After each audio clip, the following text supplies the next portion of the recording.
we bring this incredible evening to a close, let the anthems we have heard tonight remind you of the incredible impact you have made and the limitless potential that lies ahead. When you believe, you tap into a strength that goes beyond limits.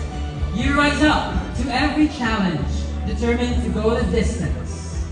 Tonight has shown us that this is the moment to celebrate each victory and every step forward on our path to the true pinnacle of success. Once again, my name is Claire Dulay.